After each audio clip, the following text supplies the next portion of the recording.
A gente vai começar aqui pedindo a Gol aos ancestrais, pedindo a benção aos mais velhos, aos mais novos.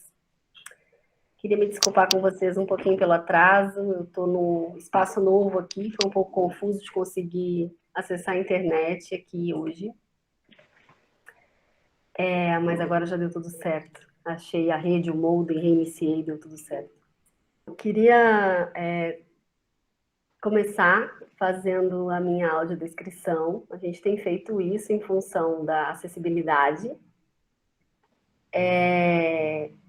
Eu me chamo Mirela Rocha, eu sou professora do curso de graduação em Serviço Social e sou tutora do grupo PET Conexões, Povos de Terreiro, Comunidades Tradicionais de Matriz Africana.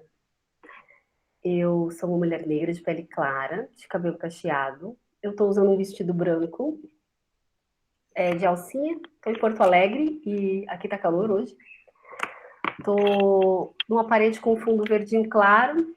Tem uma luz da janela aqui um pouco à direita. E estou tomando um chimarrão. E usando uns brincos compridinhos assim. E um fone de ouvido branco também. Eu sou uma mulher cis e os meus pronomes de tratamento é ela, dela.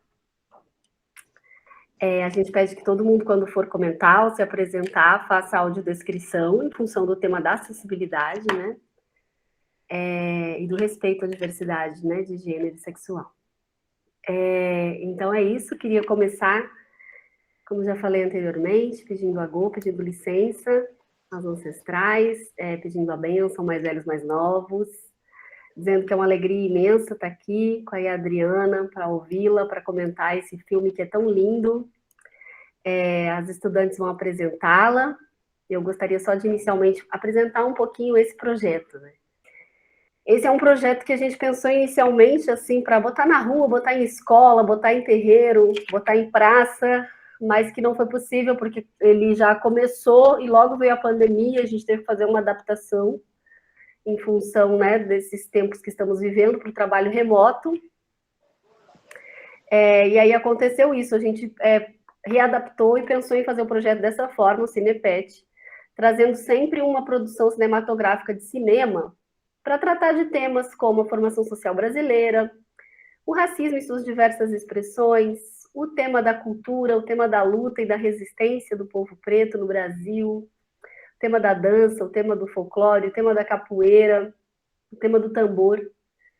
Então, a gente tem já, essa é a 8ª edição, trabalhado em algumas edições já esse tema, debatendo isso, e sempre priorizando trazer para conversar conosco pessoas de referência, né, do movimento social preto, do quilombo, de terreiro, para a gente poder fazer também uma troca de saberes, dos saberes que a gente tem aqui no espaço da universidade, com os saberes tradicionais, pretos, populares, enfim.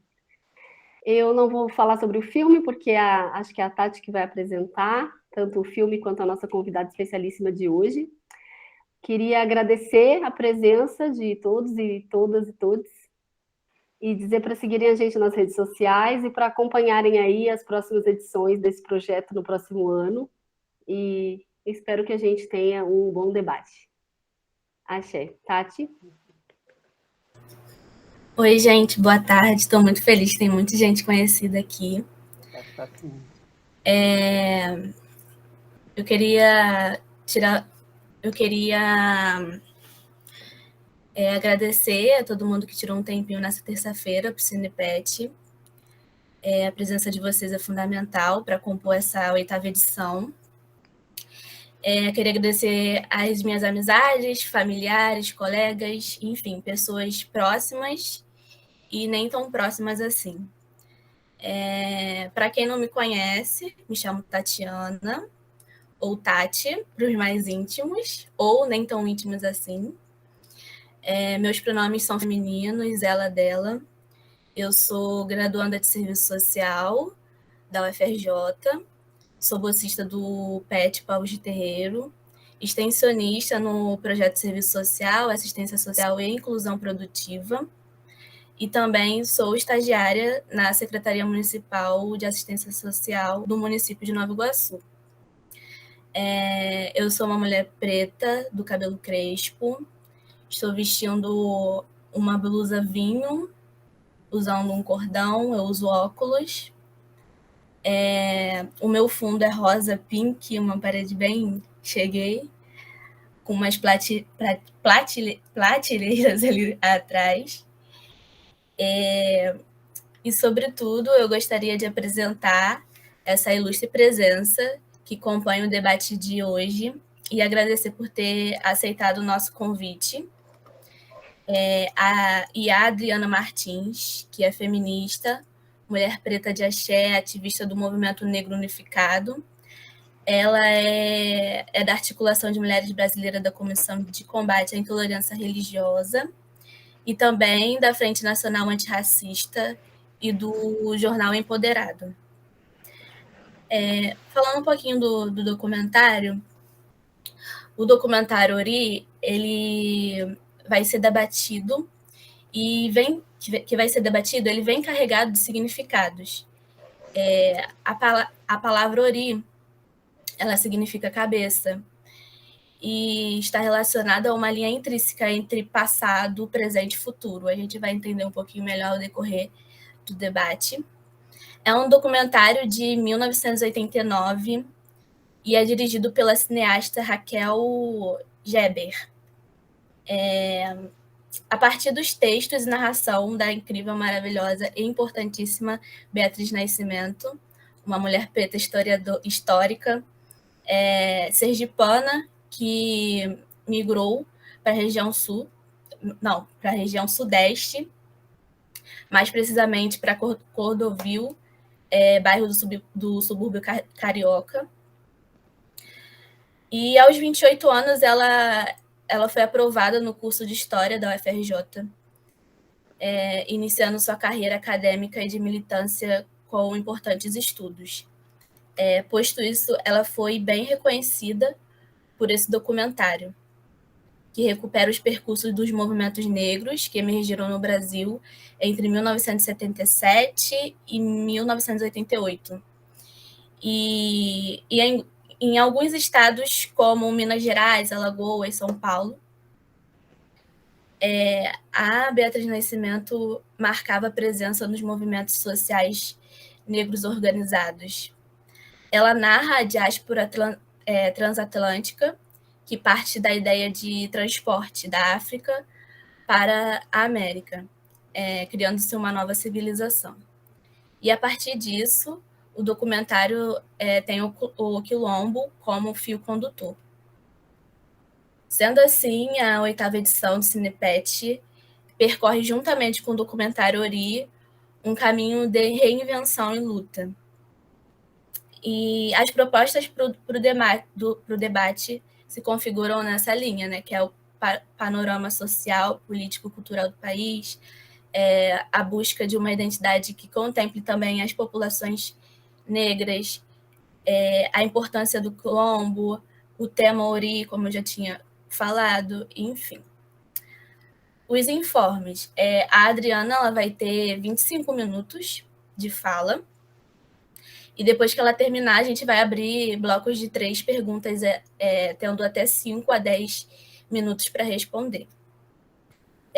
Como a Mirella já tinha sinalizado, eu peço que quando vocês forem se apresentar, falem o pronome de vocês, para não ter nenhum tipo de constrangimento, e a forma que vocês se identificam. E a questão da autodescrição. A gente preza pela sensibilidade. E mesmo que a gente não tenha pessoas com deficiência, pedimos a autodescrição de vocês. E agora, acho que é isso, passo a palavra para a Adriana. Boa tarde. A benção aí os meus mais novos, os meus mais velhos. Como a gente vai falar, esse tema é Ori, e falar de ancestralidade, né? E eu, como eu sou uma pessoa de candomblé, e candomblé a gente sempre salva, né? A gente começa com Exu, a gente sempre faz uma saudação. Como eu sou a mulher de Oxum, eu vou fazer uma saudação para o Oxum, e aí a gente começa, tá bom?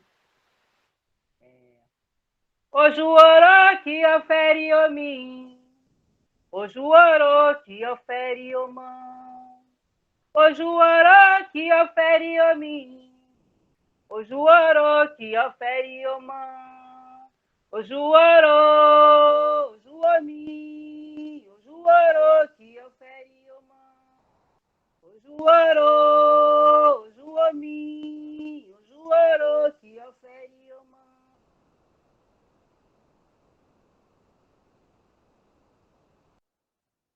Ofere o mão, o Juoró que ofere o mim, o Juoró que ofere o mão, o Juoró, o Juomi, o Juoró que ofere o mão, o Juoró, o Juomi, o Juoró que ofere o mão. Então, essa saudação de Xum, e eu começo essa nossa conversa aqui, esse nosso diálogo, essa nossa troca. Quero agradecer em nome de todos os lugares que eu represento, em nome dos orixás, em nome dessa nossa relação de irmandade, de afeto que a gente vai construindo ao longo da vida, a oportunidade de estar aqui nesse espaço de troca e de acolhimento. Primeiramente, para começar, o filme Ori, né, eu não conhecia, tá? Eu não conhecia a Beatriz, né, e quando eu entrei na militância no final de 89, então estava engateando, e alguns anos depois ela veio a ser assassinada, né? Ela foi vítima de feminicídio.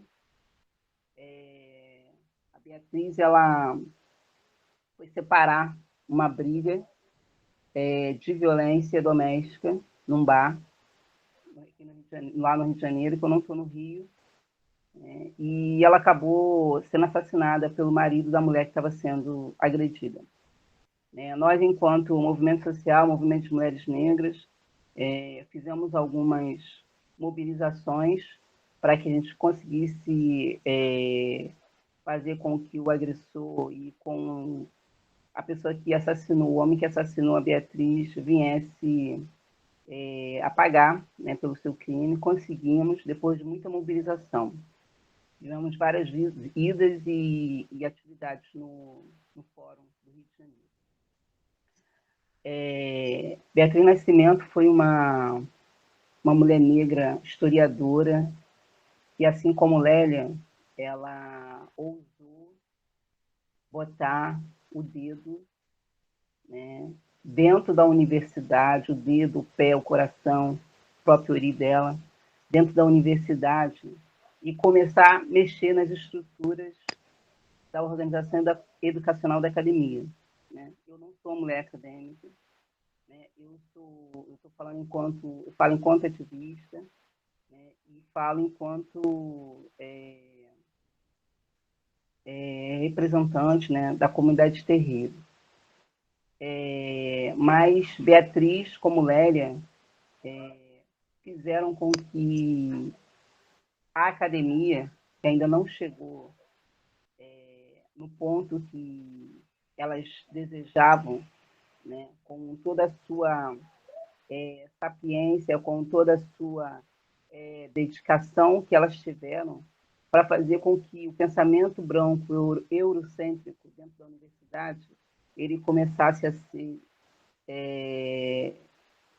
desmistificado, ele começasse a repensar essa relação que a academia tem com o conhecimento eurocêntrico em detrimento de todo o conhecimento que nós, povos negros, temos a partir dos nossos ancestrais no berço da humanidade, que é em África. Beatriz, com esse documentário, esse documentário faz a gente, no dia de hoje, repensar algumas ações. Então, vamos lá para o período dos quilombos, né? Porque foi a formação dos quilombos. formação dos quilombos, foram espaços de resistência, foram espaços de reorganização da vida do povo negro, né, em busca da sua liberdade. Os quilombos, eles nada mais foram do que um espaço de resistência ao processo escravagista que nós tínhamos não só no Brasil, mas como na diáspora, em vários lugares do continente, no mundo, né? Nós tivemos uma retirada de continente de seres humanos de África de mais de 200 milhões de pessoas, né? Vão se passar séculos e a gente não vai conseguir, a humanidade não vai conseguir reconduzir esse fio da história das nossas ancestralidades. A travessia forçada de seres humanos de África, né, não só para o Brasil, mas como vários lugares do mundo, do continente das Américas, para enriquecer o capital, né, porque o que o capitalismo fez naquele período foi utilizar mão de obra de seres humanos africanos para organizar o capitalismo no mundo, né? Para fazer com que essa produção de riqueza pelo meio de produção do início do capital, ela se organizasse a partir desse acúmulo de capital em cima da exploração da mão de obra de seres, de indivíduos africanos, né, que foram, ao longo de séculos, deteriorados, foi retirada a sua capacidade de indivíduo a partir desse processo de escravização que aconteceu nos nossos ancestrais, no nosso povo, né? E esse processo, ele se estende até hoje, né? Nós sofremos, nós que estamos aqui presentes nessa sala, né? E todos os descendentes, né, que residimos, nós enfrentamos as mazelas de todo esse processo que foi feito do acúmulo de capital a partir dos nossos ancestrais.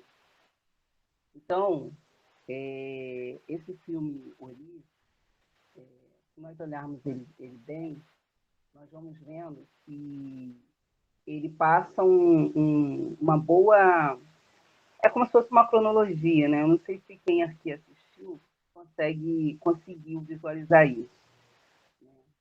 E teve uma coisa que me chamou muito a atenção no filme, que é a questão de Exu, né? O filme começa logo reverenciando Exu. Por quê? Porque nós, dos povos tradicionais da África, nós não fazemos nada se nós não falarmos primeiro com Exu, né?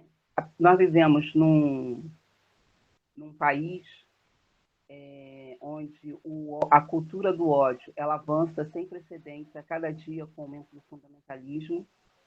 Nós vivemos num país onde a intolerância religiosa em relação às comunidades de terreiro, a cada dia, ela vai se retroalimentando e vai tendo intervenções dentro das nossas casas, perante as nossas casas e perante a nós, não sem respeitar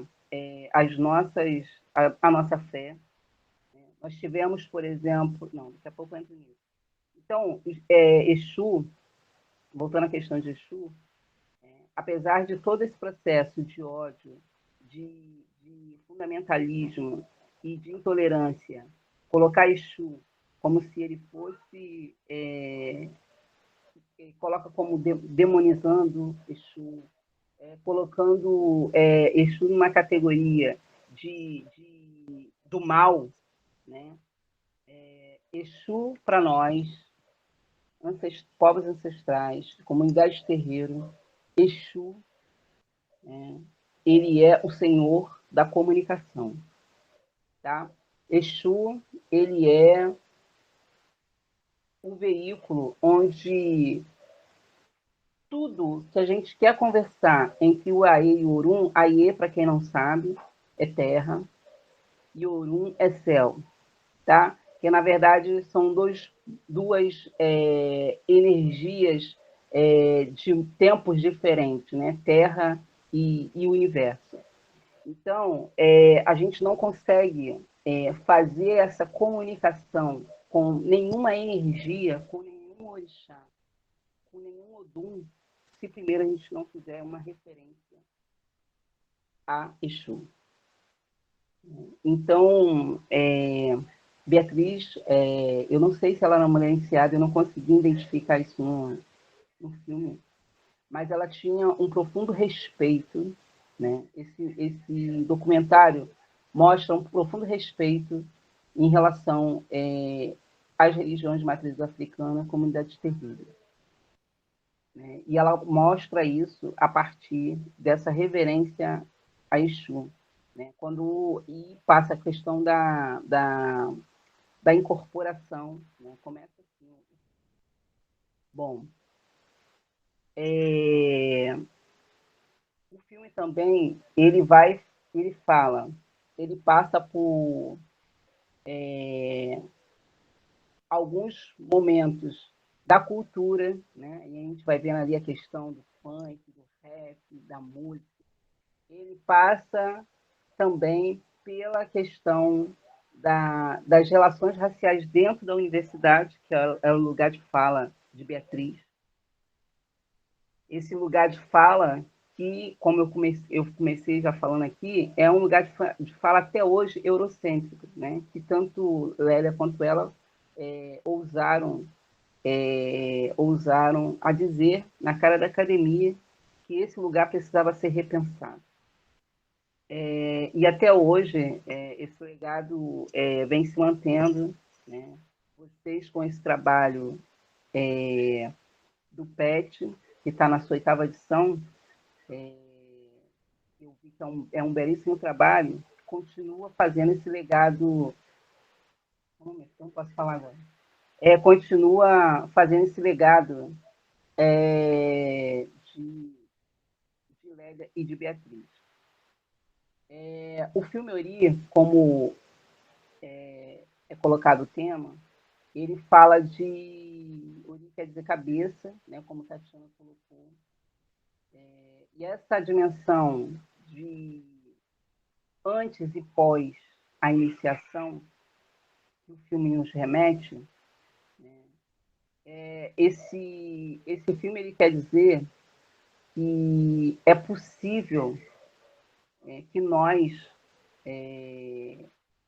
não estamos sós, não andamos sós. É por isso que o sistema escravagista não conseguiu, com todas as suas astúcias, não conseguiu nos extinguir. Né? E aí tem várias organizações dentro da história, né?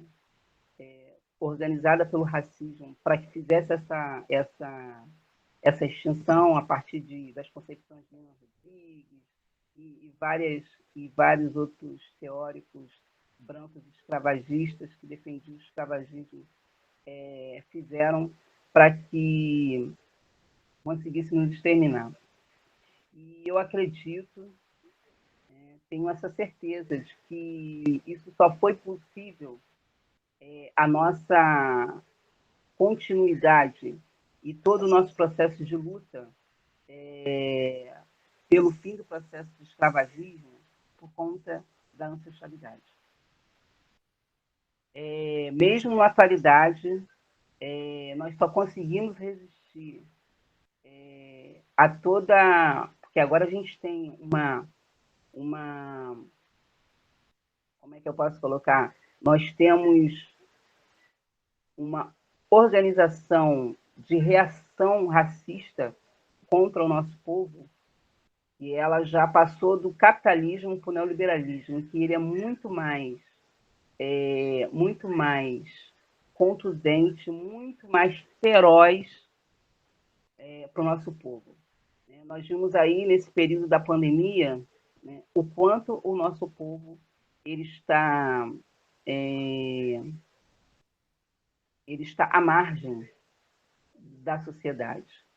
Né? Nós estamos falando de mais de 80% da população do povo negro vivendo na economia formal. E isso ficou evidenciado com a pandemia. Nós tivemos o povo que vive dessa relação informal. Então, quando ficou tudo fechado, não teve a circulação de pessoas. Então, nós vimos o quanto isso afetou a nossa população negra, que majoritariamente está no emprego formal. Não é inconcebível nós estarmos em pleno século XXI, no ano 2021, e nós termos que viver de esmola de uma cesta básica. É inconcebível nós estarmos em pleno século XXI e nós termos, principalmente nós mulheres negras, todos os dias termos que lidar com a violência do racismo sobre os nossos corpos, né? Sobre os nossos corpos e corpos dos nossos filhos. Nesse país, a cada 23 minutos, um jovem negro é assassinado, né, pelo sistema racista. Por quê?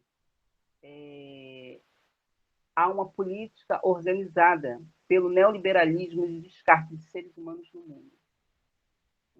E é claro que nós, povo negro, não só no Brasil como diáspora, estamos na primeira organização, né, da simetria, de organização desses ataques racistas que o nosso povo negro sofre na atualidade.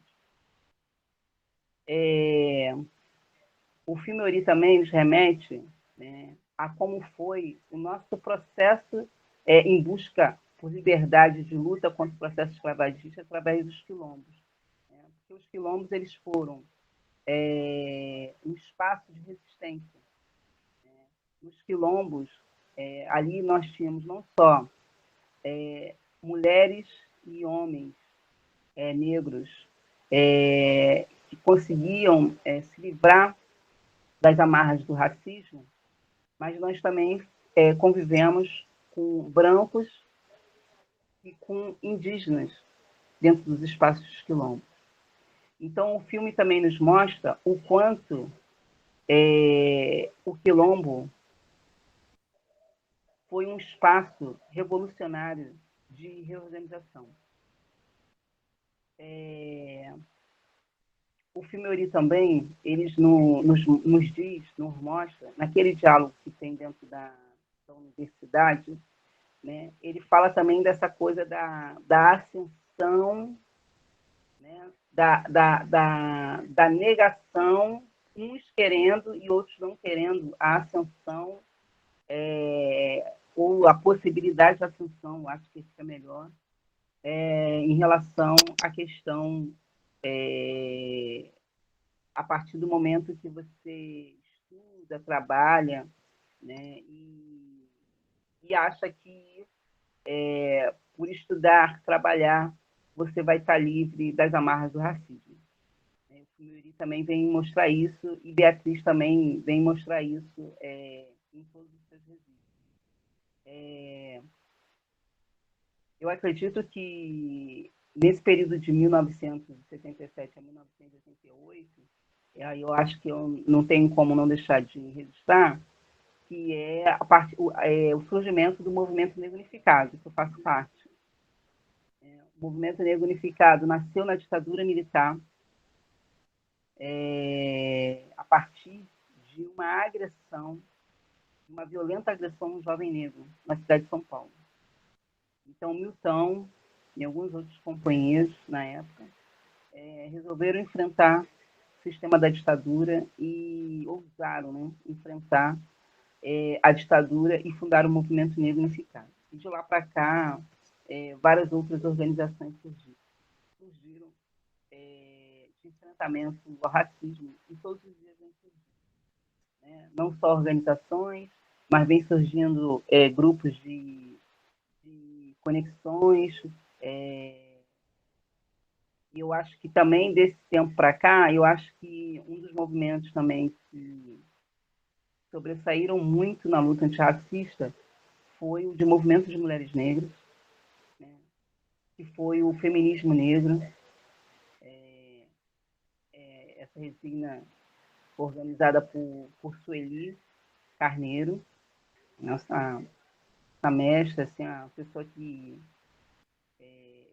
é minha referência, e eu acredito de muitos de nós aqui.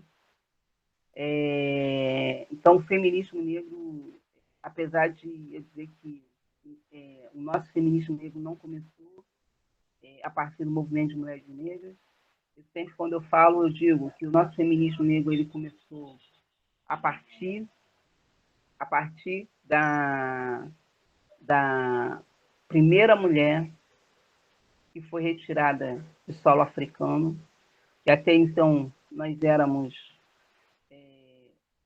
indivíduos com início, meio e fim, né? E a partir da travessia do Atlântico, isso mostra bem, nós saímos da condição de pessoas para condições de coisa, de objeto, né? Nós deixamos de ser pessoas que organizávamos as nossas vidas e passamos a ser objetos para ser comercializados, estrupados, assassinados, né? Na travessia do Atlântico, centenas de milhares, né? Nosso povo foi assassinado brutalmente na travessia do Atlântico, aqui, né? E hoje continua. Nós temos uma política no país, que é uma política que eu chamo de cortina de fumaça, que é a política do combate às drogas. Essa política, eu não estou seguindo fielmente o filme assim não, tá? Eu estou indo e vindo. Espero que eu esteja sendo compreendido. Nós temos uma política de combate às drogas. Essa política de combate às drogas eu chamo de cortina de fumaça. Por quê? Porque dentro das comunidades, dentro das favelas, das periferias, não tem laboratórios de produção de drogas, não tem plantações de maconha, não tem laboratórios de produção sintéticas de drogas. Mas, no entanto, o Estado entra em nossas comunidades, em nossas periferias, em nossas favelas, como se nós fôssemos objetos que pudessem ser violados, violentados, como no período de escravização.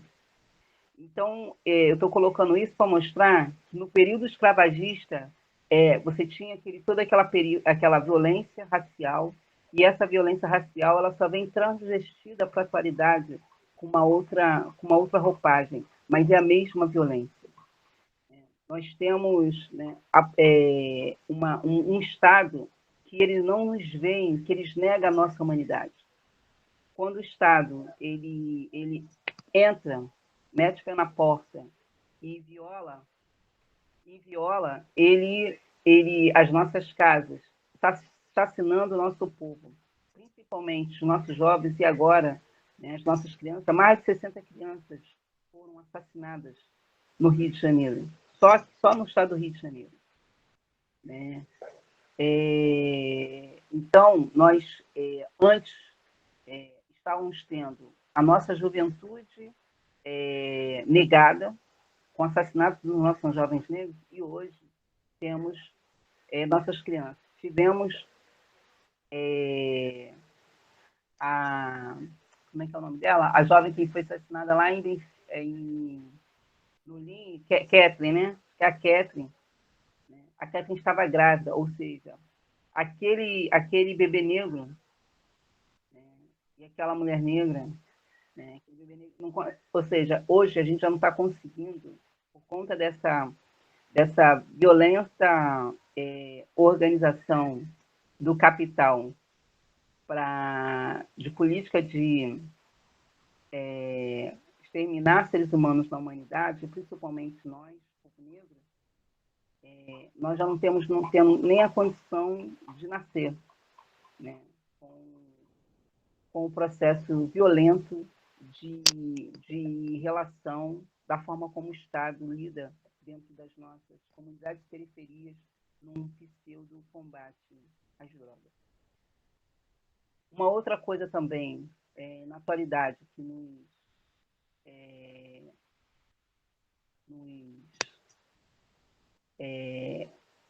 nos faz resistir e lutar todos os dias, é a questão também, né, nós, povos terreiros, que é a questão da intolerância religiosa. Tem comunidades, como eu estou falando de comunidade,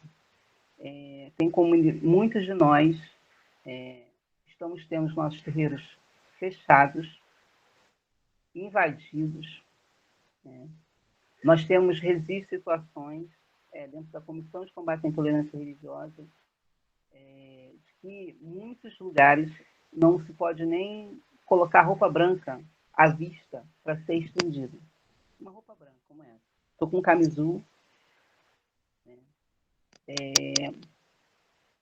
Muitos dos lugares onde nós transitamos na cidade, nós sofremos também por estarmos racismo religioso, intolerância, por estarmos com as nossas vestes, um fio de conta como esse. Por quê? Porque o racismo e a concepção racista introjetada dentro da sociedade acha que nós, dos povos de matriz africana, de comunidade de terreiro, exercemos a maldade, exercemos o mal. Né? Porque tudo que é desconhecido, então é preferível você negar, é preferível você atacar do que você respeitar. Então, nós, povos de terreiro, nós temos uma jornada que é, primeiro, defender o legado dos nossos ancestrais. Né? Por exemplo, eu sou uma pessoa completamente... tenho pavor de arma. Né? Mas eu falo, se eu tiver que defender para tocar, eu não sei do que eu sou capaz de fazer. Né? Para ter o direito de arriar o meu amalá, para ter o direito de cultuar Exu, eu não sei do que eu sou capaz de fazer.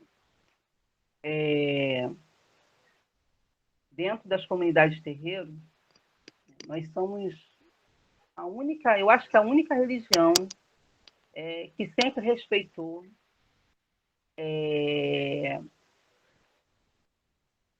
as pessoas com as suas orientações sexuais, com a sua diversidade sexual. Dentro da comunidade de terreiro, nós temos uma comunidade grande de pessoas LGBTQIA+. Já tem muitos terreiros que têm pessoas trans. Nós temos, por exemplo, eu encontrei aqui, participei de uma live com a Tiffany Dara, não sei se algumas pessoas vocês conhecem. Ela é uma transfeminista que está à frente de um terreiro. E aí me perguntaram, mas como é isso? Eu falei assim, porque a relação do orixá, da ancestralidade com a pessoa, ela passa por uma outra lógica. Ela passa por uma lógica ancestral. Ela não passa pela lógica do que é ser homem, do que é ser mulher. Né? Ela passa pela lógica do que é determinado pela ancestralidade. Né? E, por exemplo, no caso, a Tiffany, uma outra pessoa, quando é colocada para um determinado cargo dentro da comunidade axé, ela vai no sentido de que aquele orixá, ele entende que a pessoa tem a capacidade para assumir aquela missão que está sendo dada pelos ancestrais, né? E não pela lógica do gênero, né? Ou do gênero da pessoa, da orientação de gênero da pessoa. que é uma outra coisa também muito na atualidade, nos processos de luta e resistência, que é contra a ideologia de gênero, né? O ódio de gênero, cada dia vai avançando na sociedade, é uma coisa assim de forma brutal, né? Que também nós vamos resistindo, né? Nós vamos, eu não sei quanto tempo ainda tem aí, nós vamos resistindo dentro da sociedade, né? Então, nós vamos vendo que os processos de luta, né, eles são os mesmos, né, nos nossos processos de luta, né? Por exemplo, esse diálogo que nós estamos tendo aqui, nós tivemos, né, nossos ancestrais tiveram dentro de uma cozinha de casa grande, tiveram dentro das lavouras, tiveram dentro de vários espaços no período escravagista e até os dias de hoje, né?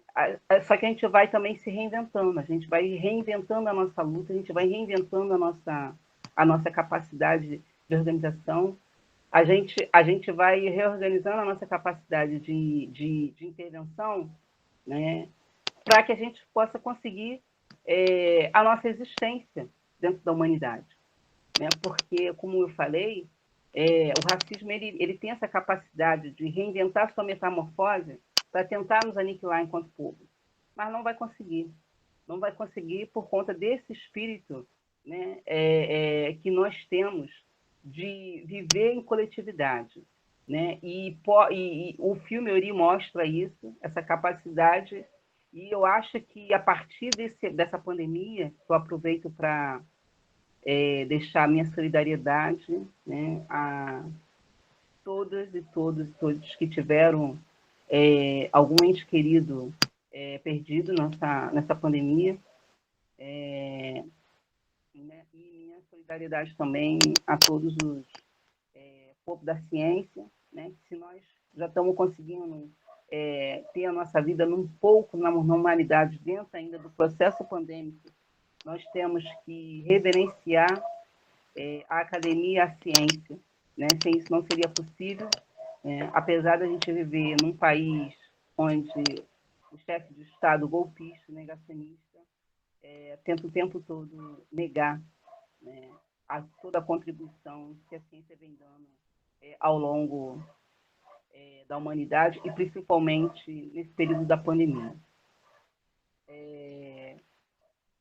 Nós estamos vivendo num momento na sociedade brasileira, né, que nós temos, agora nós estamos vivendo uma situação, não sei quem aqui já está acompanhando, né, dos corpos que estão sendo encontrados na comunidade Salgueiro, em São Gonçalo. Né? Ainda não se sabe ao certo a origem da chacina, mas nós, enquanto movimento social, estamos muito atentos a isso, porque nós estamos numa conjuntura onde a censura está acontecendo, nós estamos numa conjuntura onde aulas estão sendo interrompidas, nós estamos numa conjuntura onde a nossa fala está sendo cerceada, como nós tivemos do André Constantini, né, entrando na praça pública no seu exercício de direito de povo, de negro, de organização política, né, teve o seu microfone retirado das mãos pela polícia. Então, nós estamos numa situação numa conjuntura, onde o fascismo e a democracia, ela está cada dia mais se solidificando. Então, eu estou colocando isso para mostrar que é fundamental esse tipo de diálogo feito pelo programa PET. É fundamental, por quê? Porque está sempre chegando gente nova na academia. Sempre tem gente que não é da academia como eu. Sempre tem alguém chegando para pegar informação. E essas sementezinhas que a gente vai conseguindo semear na sociedade é que faz a gente conseguir fazer toda uma diferença nos processos de luta e de resistência. O filme de Beatriz, ele nos ajuda a refletir, tá? Ok.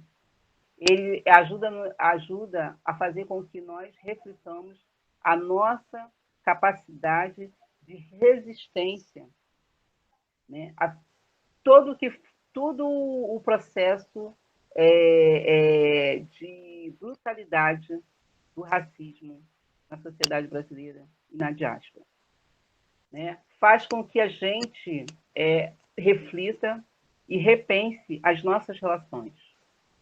E também faz com que passe para as gerações futuras que nada do que é feito hoje é novo. Tudo, pelo contrário, tudo que é feito hoje, ele é continuidade. Porque o antes e o depois e o meio, ele é, na verdade, a nossa capacidade de dizer que a gente precisa pactuar entre nós.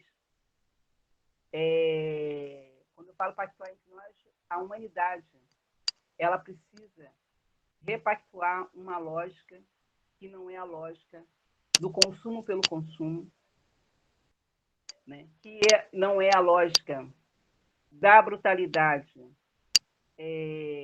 da guerra, e a lógica que não é a lógica também patriarcal, de que só os homens podem gestar a humanidade. Está provado que isso está errado. É preciso que a humanidade repactue uma lógica onde nós, mulheres, e aí quando eu falo nós mulheres negras e não negras, possamos também ter a capacidade, o sistema precisa nos permitir a capacidade de gestar essa humanidade. Porque nós parimos a humanidade. Se nós temos a capacidade de parir essa humanidade, né, e a humanidade precisa parar, né, de devolver para nós em forma de violência como devolve. Né? O único portal para se chegar nessa humanidade é através de um corpo de uma mulher, né? Ou de um indivíduo que tenha útero, né? Porque já tem todas as outras, umas outras concepções de relação com o corpo, né? E de relações afetivas, lesboafetivas, homoafetivas. Então, e esse corpo nosso que é político, esse corpo nosso que fala, esse corpo nosso que transcende a todas as formas de violência, e aí, para finalizar, é preciso que a humanidade respeite esse corpo, principalmente o corpo da mulher negra, do homem negro, do jovem negro, da criança negra e do bebê negro, que é tão hoje em dia, na atualidade, violentado por esse sistema escravagista, racista, fascista. Então, o Filme nos remete a isso, a nossa capacidade de coletividade, a nossa capacidade de relação com a ancestralidade, a nossa capacidade de afeto coletivo, de organização coletiva em todos os espaços. O Filme nos remonta à capacidade de que os quilombos no período escravagista, como nos quilombos de hoje, que são as favelas, periferias, os terreiros, comunidades terreiro, as comunidades tradicionais têm a mesma capacidade de organização, que é de enfrentamento ao racismo, que é de enfrentamento às formas de barbárie que é imposta pelo capitalismo e neocapitalismo a nós, povo negro, nessa sociedade racista. Eu vou parando por aqui, aí eu vou esperar agora as considerações, as perguntas. Eu espero que eu tenha contribuído. Obrigada. Agradeço a Adriana Martins pela grande contribuição, foi maravilhosa. Agradeço também por ter aceitado o convite e ajudado a compor essa edição. Eu queria um pequeno espaço para colocar a minha contribuição antes de começarmos os blocos de perguntas. Quando eu assisti o documentário pela primeira vez, me tocou profundamente as narrações, né, de Beatriz, e sua inquietude dentro do contexto escravista da formação social brasileira. Eu observei bastante sobre a imposição do que é cultura, porque entendemos que é planejada pelo europeu, pelo branco europeu, né? E é isso, a gente fala nesse padrão o tempo inteiro, e o que é questionado no documentário é quando a gente falamos de África, né? A recuperação é precisa, no sentido de sabermos quem somos, de onde vimos, para onde vamos. Não tem como falar desse tópico sem mencionar uma música que eu sou completamente apaixonada e que também se relaciona um pouco com o documentário. As minhas amigas vão rir de mim agora, nesse momento. É uma música de um artista, sambista, cantor, compositor, poeta, enfim. Jorge Aragão da Cruz, na sua música Identidade, ele canta como a identidade do povo preto é mascarada, né? Com o intuito de aceitação, entre aspas. Aceitação essa que te coloca em um não lugar. E daí ele canta, né? Eu não vou cantar, mas eu vou falar o que ele canta. Se o preto de alma branca para você é um exemplo da dignidade, não nos ajuda, só nos faz sofrer, nem resgata nossa identidade. E é nesse campo de identidade que Beatriz Nascimento também se aprofunda. Em paralelo, eu queria dizer também que esses dias eu estava escutando um podcast chamado O que é ser travesti, e me deixou bem reflexiva pensar nesse não lugar que as travestis e pessoas trans são postas, sabe? E daí no podcast tem uma parte que me tocou bastante, que cita a Grada Quilomba, que é uma escritora psicóloga portuguesa, né? Uma estudiosa maravilhosa. Mas daí, em seus escritos, ela diz que a mulher preta, a mulher negra, é o outro do outro. E no podcast, se é questionado, né? A travesti é o outro de quem? E daí, nessa constituição identitária, eu deixo essa reflexão, aquelas, né, decolonial. E é importante sempre levar esse debate, porque somos o país que mais mata travestis e pessoas trans no mundo. Mas para encerrar minha fala, porque eu acho que eu já falei um pouquinho demais, querer deixar uma frase que Beatriz narra, né, no documentário. Ela diz: é preciso a imagem para recuperar a identidade. Enfim, vamos nesse processo, acho que é sobre isso. E agora eu vou abrir o bloco de perguntas para o pessoal aí perguntar. O primeiro bloco é de 3 inscrições.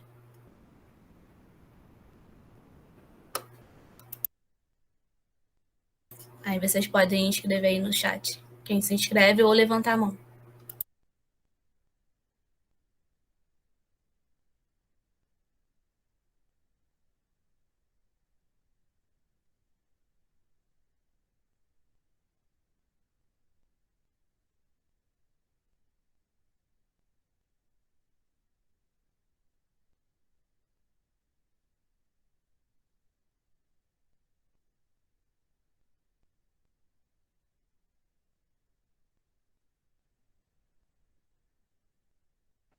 Vamos, grupo! Eu acho muito chato esse negócio da professora que tem que começar falando. Acho muito chato. Acho que vocês. Eu ia botar no chat. Se a Mirella falar primeiro, eu já venho na sequência. Eu ia dizer, pelo amor de Deus, que saco. Eu quero ficar por último hoje. Vai, Yas. Tá bom, então. Bom, eu primeiro quero parabenizar, né, a todas, a Tati e a Adriana, Mirella, que também fez algumas exposições. Foi incrível essa edição desse CinePet, né? No início eu estava com problema de conexão, não estava conseguindo ligar a câmera, enfim, aí dei um arranjo aqui, consegui. Enfim, além de parabenizar, né? Eu acho que aí a Adriana não tem como não fazer comentários específicos assim, porque foi uma contribuição muito, muito, muito maravilhosa, muito rica, que foi amarrando diversos pontos e construindo uma fala, né, que sintetiza muito do que a gente vê, do que a gente vive, do que a gente hoje nesse espaço e dentro do PET Povos de Terreiro a gente tem construído. E daí eu queria trazer dois pontos assim, né? Que eu nem me apresentei, eu me chamo Yasmin, enfim, sou Yasmin, sou bolsista aqui do PET, sou moradora de Caxias, enfim, faço serviço social na UFRJ, já estou caminhando do meio para o final e estou aqui no PET já desde o início, com a Tati, com várias outras amigas, que a gente constrói esse espaço, né? E esse projeto de extensão CinePet tem sido muito agregador para ouvir. Ui, estão me ligando aqui, peraí. Para ouvir e aprender com pessoas como a senhora, né? Então, muito obrigada. Acho que um dos pontos que a Tati voltou, que eu acho que foi muito, muito bem explícito, né, na fala da senhora, que foi sobre a questão do próprio binarismo de gênero dentro da religiosidade, né, dentro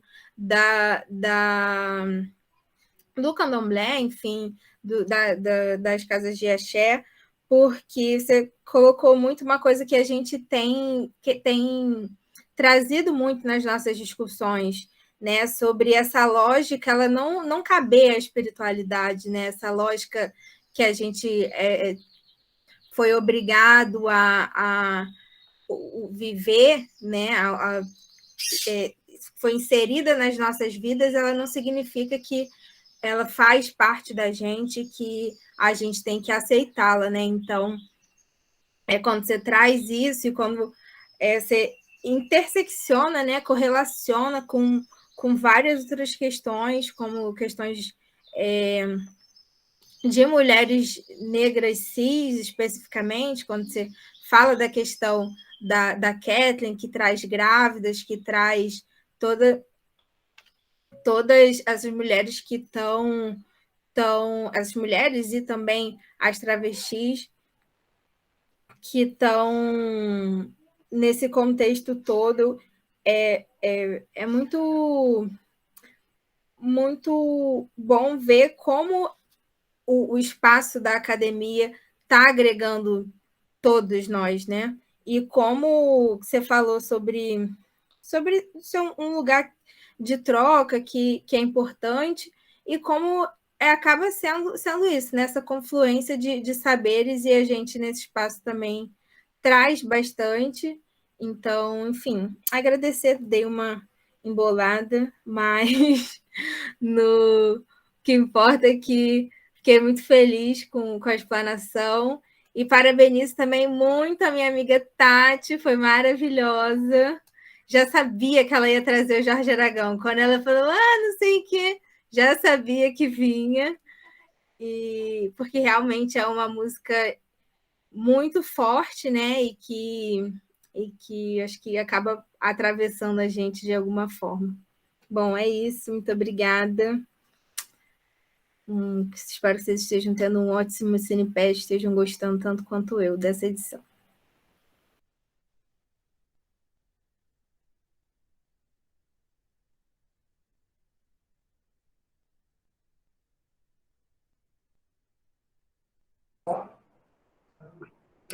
Eu vou então, né?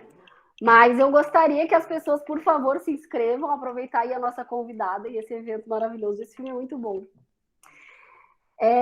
Eu queria começar saudando demais, Adriana, eu gostei demais da tua fala. Eu achei muito parecido com a forma como eu me desorganizo para fazer as minhas falas também, né? Porque às vezes as pessoas na universidade, assim, com essa cultura branca euro-ocidental, esperam que a gente faça as coisas assim dentro de uma linearidade, né? E eu sempre digo, não, a gente chega aqui para desorganizar.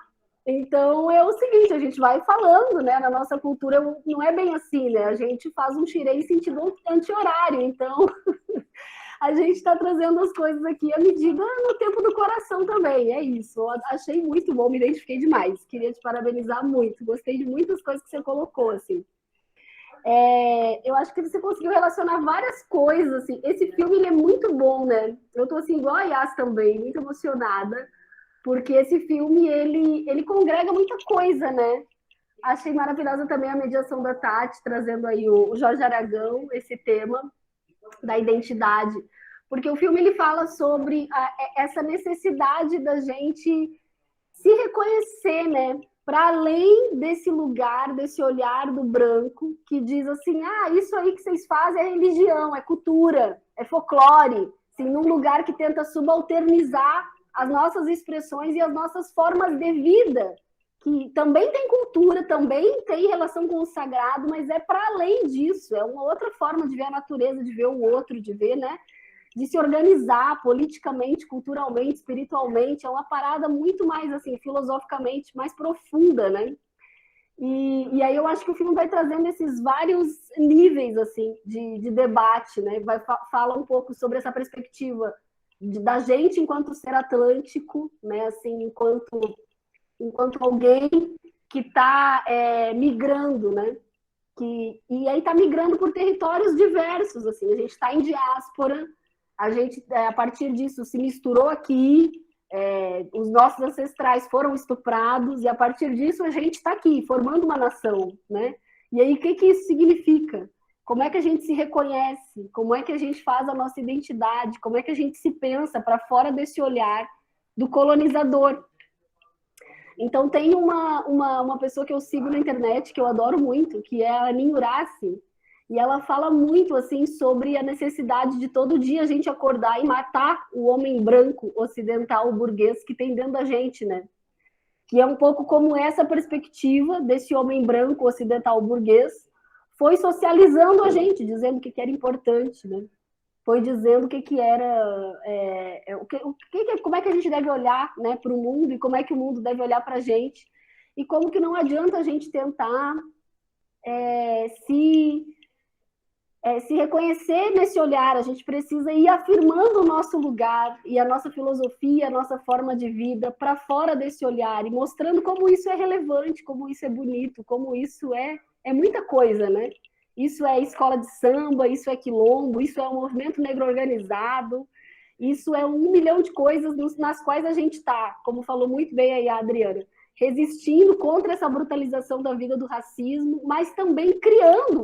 Não, a gente não existe só nesse lugar da resistência do racismo, a gente está também criando outras coisas, a gente está se organizando, a gente está reontologizando a nossa vida, né?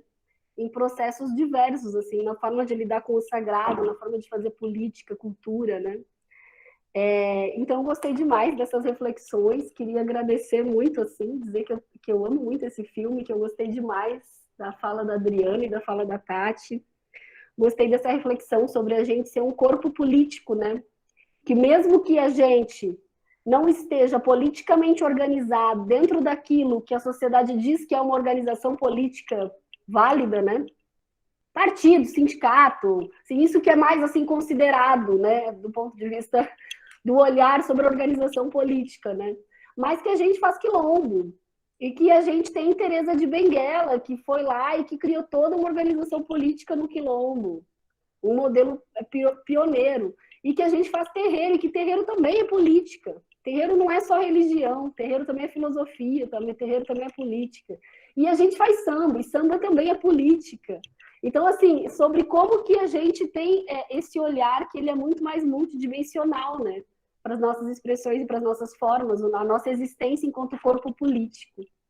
Gostei demais dessa reflexão da Adriana e queria dizer que isso ajuda muito a gente a ter um horizonte melhor também, para pensar povo preto, suas formas, suas organizações na nossa sociedade e poder também estar pautando isso, né, dentro da sociedade brasileira, assim, e especialmente dentro da universidade, que é um espaço, via de regra, tão colonial, elitista, branco, né? Então é isso, só queria fazer esse comentário, dizer que eu estou bem feliz com essa edição do Cinepet. E dizer para vocês se inscreverem e comentarem também, por favor, que eu acho que isso é bem importante da gente estar aqui prestigiando a convidada. Agradecer demais, gente. Axé, viu, Adriana? Muito obrigada. Meu muito bom do pé. A Clara, que perguntou pelo chat, ela escreveu assim: Olá, boa tarde, eu me chamo Clara e queria também parabenizar a Adriana pelas falas e explicações bem essenciais e vividas. Eu vou perguntar pelo chat, pois estou em horário de trabalho e não consigo falar muito, mas fiquei muito entrelaçada quando ela mencionou o fato da moça que foi a óbito por separar uma briga doméstica. Isso é muito atual no nosso contemporâneo, pois há pessoas que não se separam por medo e outras pela chata frase de briga de mulher não se mete a colher. E também o que me chama a atenção foi a forma que as escolas de samba foram se reorganizando e sendo perpetuada até os dias atuais. Essa reorganização pode ser chamada de quilombo?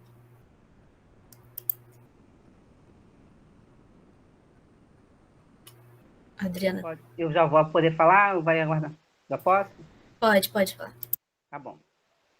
Então, agradecer a participação aí, né, da Mirella, da Tati, da Clara e da Yasmin aí, que está fazendo a réplica aí e as considerações para a gente continuar aqui o nosso diálogo. Eu acho que eu vou começar pela... Deixa eu ver aqui, pela Clara. Aí volto, né? Então, Clara, a moça que eu falo que foi a óbito por separar uma briga entre marido e mulher foi a própria Beatriz Nascimento. Foi a Beatriz. Ela... Então, nessa época, a gente ainda não tinha a categoria do feminicídio, né? E ela foi morta por conta do ódio às mulheres. Briga de marido e mulher não se mete a colher, né? Tem esse jargão machista que nós, do movimento de mulheres, lutamos o tempo todo, cotidianamente, para acabar com isso, para dizer que briga de marido e mulher, sim, a sociedade tem que meter a colher, né? A sociedade tem que meter a colher porque, apesar da relação do patriarcado na questão da violência contra as mulheres, ela não se resume só a uma briga de homem e mulher, né? Ela é muito mais ampla, mas a conversa aqui não é sobre patriarcado. A violência doméstica, principalmente, ela acontece dentro dos espaços privados, né, e de várias formas. Ela, quando chega ao óbito de uma mulher, ou de uma menina, né, que também é porque já teve várias situações. A gente vê aí a questão de várias formas de violência. Nós temos a violência física, que muitas das vezes é a agressão, muitas das vezes é o estupro, né? Nós temos aí a cada 11 minutos, nós temos uma mulher estuprada nesse país, e a cada 1 hora a gente tem uma mulher sendo assassinada, né? Nós temos meninas de até 13 anos, né, das mais variadas fases da infância, né, sendo acometidas pela violência doméstica. Então, nessa sociedade que nós vivemos, onde o ódio às mulheres prevalece né? E a lógica do patriarcado também prevalece, né? E esse patriarcado, quando eu falo é o patriarcado do homem branco rico, né? Com acúmulo de capital, que dita ao lugar aonde ele acha, onde o patriarcado acha que nós mulheres deveríamos estar, principalmente as mulheres negras, né? Porque por patriarcado branco, né? Nós mulheres negras não podíamos estar nesse espaço aqui de troca de reflexão, né? De liberdade, como nós estamos. O patriarcado, né? O nosso papel sempre foi o da cozinha das mulheres, né? Das mulheres negras, da cozinha e da cama. Né? E, então, a violência contra as mulheres negras, a gente tem que estar, né? Eu coloquei muito dessa relação do Estado, né? Com os nossos corpos, principalmente das mulheres e dos homens negros, dos jovens negros, das crianças negras. Então, a gente lida com essa violência, para nós mulheres negras, o lidar com essa violência doméstica, ela tem um sentido muito mais amplo, né, do que para as mulheres não negras. Né? Os espaços das escolas de samba são, sim, novas formas de quilombo, de relação coletiva. Né? O samba passou por um processo discriminatório, né, no período da história do samba, né, no início da década, no início do século XX, nós tivemos aí o início da formação das escolas de samba, né, remete aí, acho que por 1920 e pouco, aí nessa década de 20 e pouco, né, e nós tivemos vários nomes do nosso samba, do segmento de samba, né, que tinham os homens, né, eles eram identificados como marginais, eram considerados marginais, a partir do momento que tinha, né, nas suas digitais a marca do violão, né, ou do bandolim, do banjo. Né. Mas a nossa forma de capacidade de resistência conseguiu superar toda uma violência que foi colocada por cima do samba. E aí é aquela coisa que eu sempre volto, que a gente tem essa capacidade de reinvenção e de conexão para lutar, né, de forma resistente a todas as formas violentas que essa capacidade que o racismo tem de se reinventar também para nos atacar, e a gente consegue responder. O samba foi isso, né? O samba foi e né? Foi e continua sendo, né? É um espaço de resgate de memória, de cultura. Né? Quem tem o hábito de acompanhar os desfiles das escolas de samba, a gama de informações históricas que aparecem nas pistas de desfiles é uma coisa assim, sabe? Eu fico assim extasiada com as informações que chegam de forma cultural, que a gama de informações que você recebe nas pesquisas que são traduzidas através dos desfiles nas escolas, nas passarelas, nos desfiles de carnaval. Né? Mas eu acho que uma coisinha também que eu queria botar, que a gente vai jogando sementinha para ajudar a refletir, é um outro lado, né, do samba. O outro lado do samba é que, na sua maioria, quem gesta o samba não é a comunidade negra mais. Né? Eu acho que eu queria deixar essa provocação aqui. Quem gesta hoje, a maior parte do samba é uma comunidade não negra. Né? E também falar do capital que circula em torno, né, do mundo do samba. Né? Isso aí eu estou dizendo desde a compra de material, né, desde como é que fala? Quando os hotéis né? Todo o processo de turismo que envolve a partir do processo dos desfiles do carnaval. Então, tudo que são bilhões, né? São bilhões que circulam nesse universo. E nada disso vem para um fundo que seja de incentivo a estudo, né, de toda a comunidade que trabalha, porque a comunidade negra trabalha pro samba, trabalha nesse mundo do samba, nesse mundo cultural, né, do samba, né, que aliás também foi uma comunidade, a comunidade da cultura, não só do samba, mas toda a cultura, também foi muito afetada na sua existência cotidiana nesse período da Covid, né? Porque precisar viver de eventos, né? E tudo estava fechado. Então, a comunidade que vive em torno do samba não tem um fundo que venha de todo esse acúmulo que é gerado de economia, que é gerado no mundo do samba. Isso é uma coisa para a gente repetir. Então, e você vê assim centenas e centenas de trabalhadores que vivem ali para mostrar para o mundo o que é esse carnaval, principalmente no período do carnaval, né? Que tem formas de trabalho insalubres, formas de trabalho terceirizadas, formas de trabalho que não é dado devido valor àquela mão de obra que está ali trabalhando, né? Então, assim, uma outra coisa o Estado quer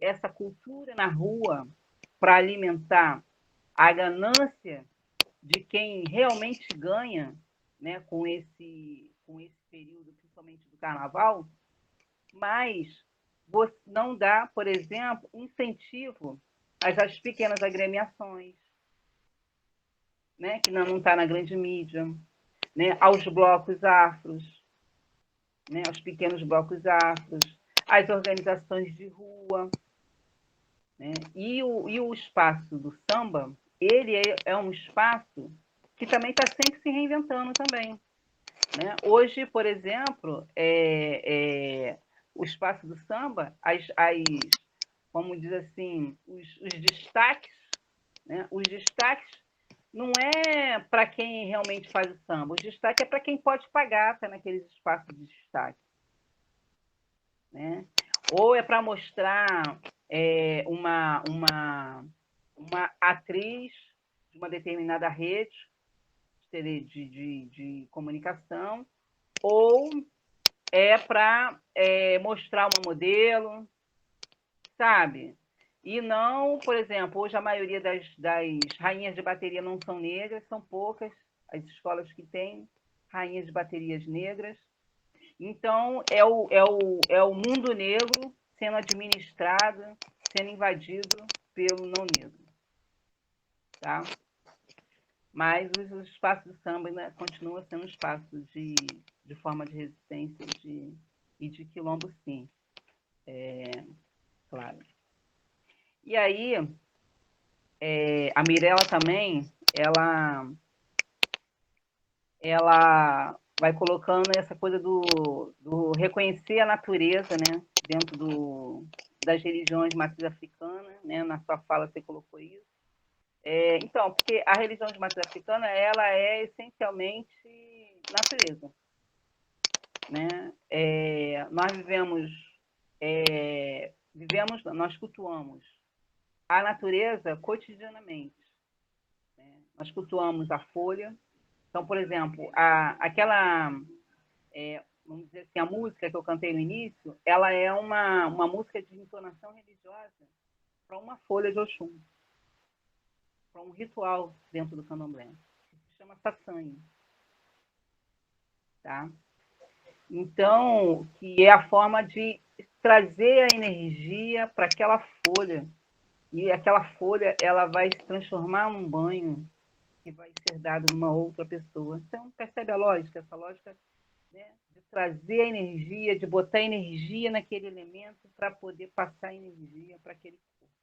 Então, essa relação simbiótica, né, dentro das culturas, tradições de religiões da matriz africana, quem não participa dessa lógica, não atua, às vezes tem um pouco de dificuldade de dimensionar isso, né? Mas assim, eu tenho 16 anos de iniciada, tá? Eu acabei não me apresentando religiosamente. Eu sou filha de Regina de Bombochê, sou do Axé Bombochê, né? Eu nasci no Ilê Yamin, fiz santo, me iniciei em 2005, iniciei meu Ori, né? Em 2005, para Oxum. Minha mãe já faleceu. Então, essa relação que a minha vida, ela se desmembra em dois momentos. Um momento antes de iniciar o meu Ori, né, que aí remete à temática nossa, e após a minha iniciação do meu Ori. Porque até eu ser chamada, porque nós somos chamados pelos ancestrais, né? 98% das pessoas que se iniciam no candomblé não é porque querem. Acontece sempre alguma coisa na vida da pessoa e a pessoa acaba tendo que se iniciar. E da minha forma não foi diferente, mas não é a conversa aqui. Então, eu passei a ter uma dimensão com a vida que eu não tinha antes. Que de uns anos para cá, se está tendo mais uma forma mais... Eu não sei se é por conta dos processos de intolerância. Então, está se dando espaço para a comunidade de terreiro falar. E antes era mais fechado. Não se falava muito. Então, mas os espaços de terreiro sempre estiveram participando das intervenções políticas, né? Religião, em hipótese alguma, se mistura com política. Mas, por quê? Porque como o espaço de terreiro, ele não é só, como bem mencionou a Mirella, ele não é só um espaço de religião, ele é um espaço de resistência, cultura, né? Porque, então, é natural, né, que você tenha nesse espaço, como um espaço de resistência, de intervenção, né? Por exemplo, quer ver uma mulher que interviu muito no período do governo Vargas, foi Olga Jalaqueto. Olga Jalaqueto sentou com Getúlio Vargas por diversas vezes para cobrar os processos de intolerância daquele período, né? E tantas outras, né? Mãe Menininha do Cantuá, né? Mãe Beata de Manjá, que é mais recente, né? Sempre interviu politicamente, né? Mãe Nitinha de Oxum, e tantas outras. Então, por quê? Porque a comunidade terreiro, ela é uma comunidade. Então, o que te aflige aqui fora, né, vai refletir dentro de uma comunidade terreiro. Então, se uma mulher... eu sempre falo, quando eu vou fazer algumas intervenções religiosas, né, muitos dos lugares, a primeira pessoa que se tem para te acolher num processo de violência, seja ela religiosa, de violência doméstica, é um religioso. É uma casa de terreiro, um templo religioso, é uma igreja. Então, nós religiosos temos que estar sempre com um olhar atento, né, e ter a capacidade para acolher e ajudar a dar seguimento, né, numa denúncia e num acolhimento da necessidade. O que não podemos é fechar os olhos, né, para os problemas que acontecem, principalmente com nós mulheres na sociedade, né? Machista, racista, homofóbica, lesbofóbica. E, Tayana, a imagem, né, você coloca a questão, é preciso a imagem para reparar a identidade. Eu acho que o tempo todo nós sempre tentamos reafirmar, né, a nossa identidade. A nossa identidade racial, a nossa identidade corporal, a nossa identidade de gênero, a nossa identidade enquanto sujeito, a nossa identidade enquanto mulheres negras. Por exemplo, eu me lembro, eu sempre usei rasta, né? Então eu uso rasta desde a década de 90.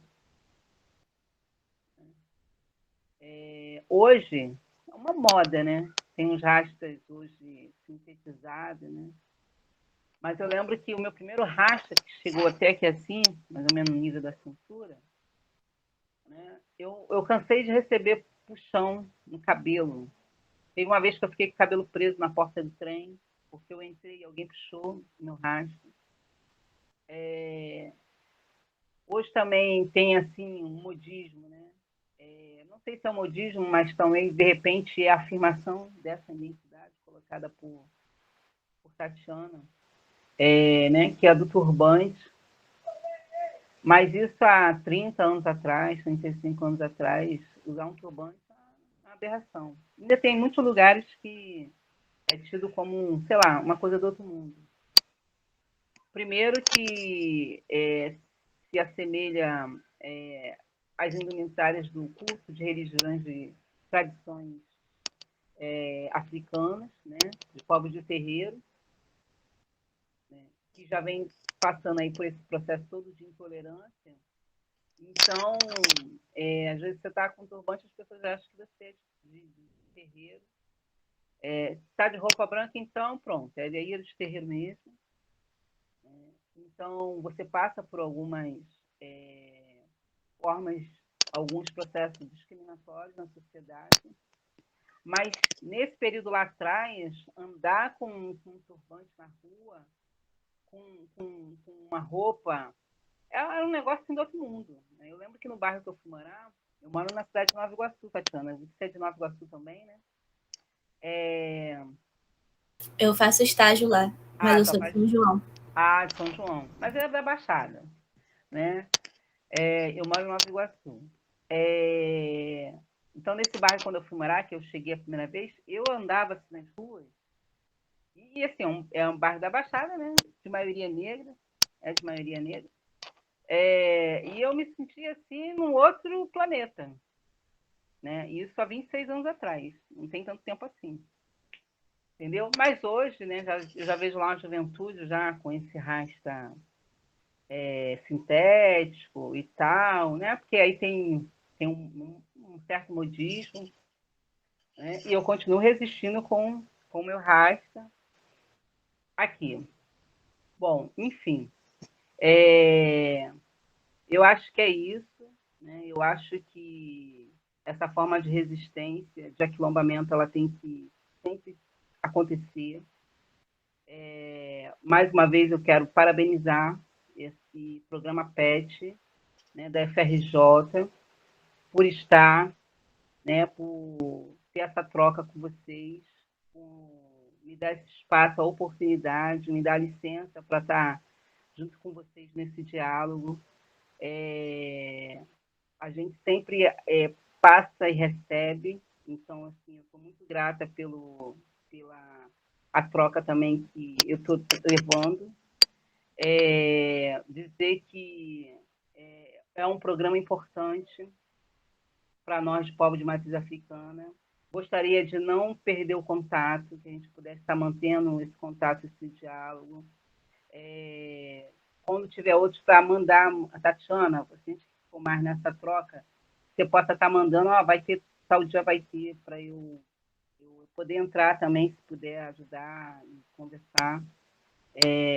Para nós, Povos de Matriz Africana, é maravilhoso. Eu não sabia que tinha esse espaço de reflexão da UFRJ. Dizer que para a gente é muito importante. E também você falou da questão do que é ser travesti, né, do podcast. Eu coloquei um pouco, né, um pouquinho na minha fala anterior, que foi dessa relação da orientação de gênero, da orientação sexual de cada um, e que nós, a sociedade, nós não, né, que a sociedade é homofóbica, lesbofóbica, transfóbica, ela não consegue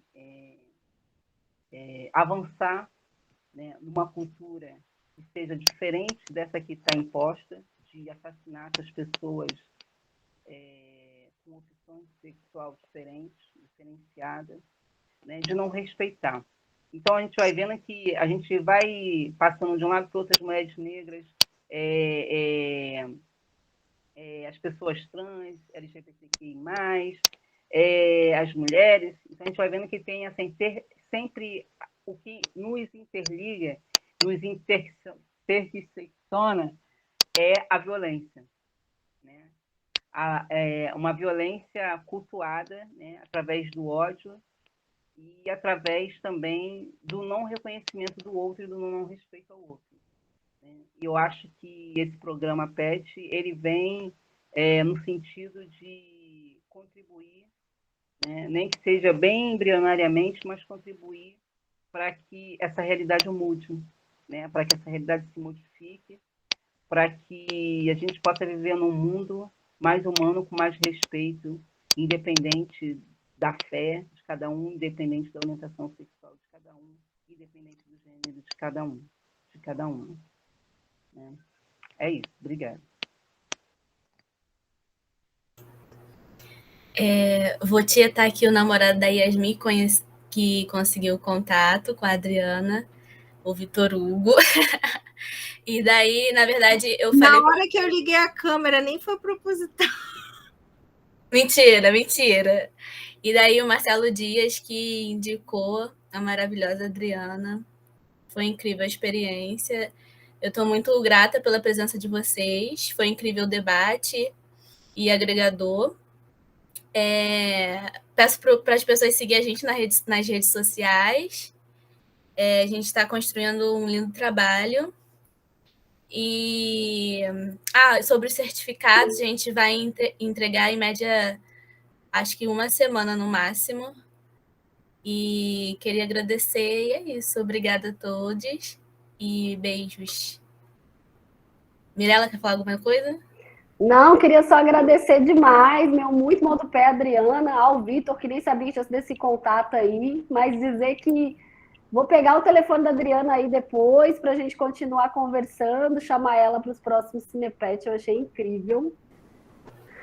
Bom do pé, Adriana, obrigada, gente. Obrigada, gente.